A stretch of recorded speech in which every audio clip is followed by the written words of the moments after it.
Just a couple of months ago, Kia updated the Carens with a new 1.5-litre turbo-petrol engine and with it an iMT gearbox as well. Now we've seen the iMT on small hatchbacks and even compact SUVs, but how does it work on an MPV? And has the new engine made a big difference to the Carens? Well, that's exactly what we're going to find out. Before we get talking on the new powertrain, a quick glance at the exterior reveals that there is nothing new on the Carens for the iMT or the new engine. The same tiger nose grille up front, the same 16-inch diamond cut alloys over to the side, and the same rear end too. Not even a badge on this petrol version.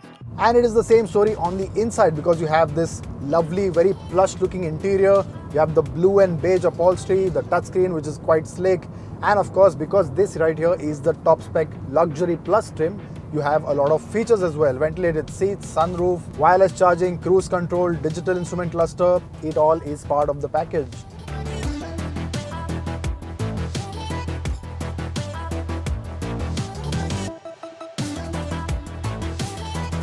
What's also been carried forward is the layout as well. It is a 7-seater, but of course on Luxury Plus you can also have the option of captain seats in the middle row, which makes it a 6-seater.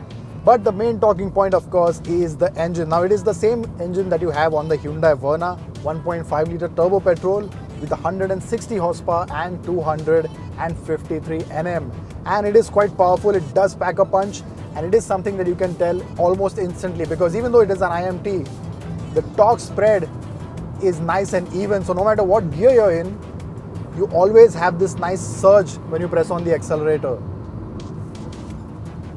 The new engine is also seen on the Hyundai Alcazar and the Hyundai Verna for the implementation of the RDE or BS6 Phase 2 norms. Interestingly, the Seltos does not get this option yet. What's also nice are the NVH levels. The engine is nice and quiet, very smooth to operate, so you never really get that boomy feel even as you go up the RPM, and overtaking is really effortless.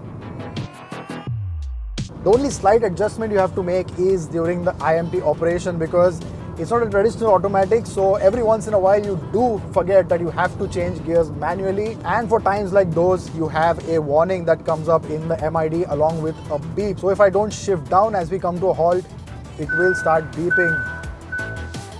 There we go, that's the beep, and it is warning me in the MID to please shift down. That is your reminder that you are in fourth and you are at a standstill. The car cannot really take off in fourth. However, it can take off even in second gear, and it is quite seamless. No shuddering or juddering, it doesn't really bog down. It really is nice and tractable. So over speed breakers, you don't have to shuffle too much between first and second.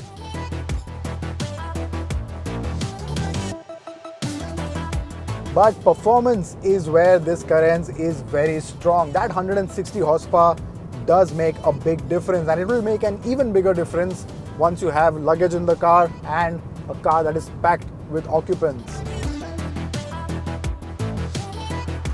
Compared to the Maruti XL6, which is the closest rival, this has a lot more power and torque, and that means driving is going to be a lot more effortless.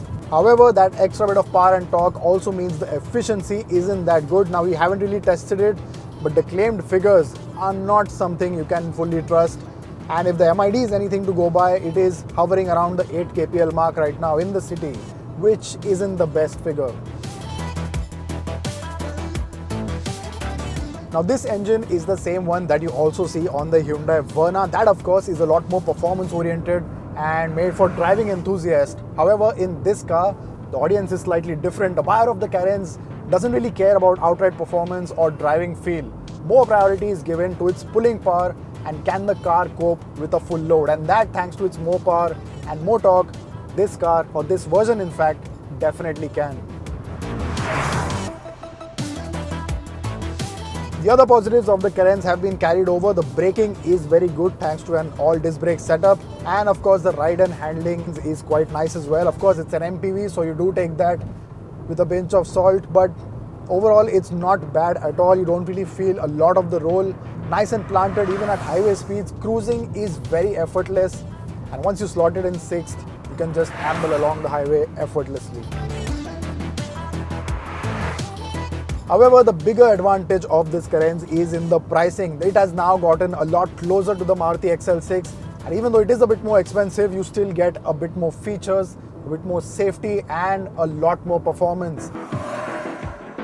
The Carens can now be had in the base premium trim, Prestige, Prestige Plus, Luxury and Luxury Plus. That also gets the option of a 6-seat layout with captain seats for the middle row. And this pricing and trim options have been its main highlight. The value card has just gotten stronger. If you think you can do away with a few features from the Luxury and Luxury Plus, then the Prestige or Prestige Plus sounds like a very good value proposition.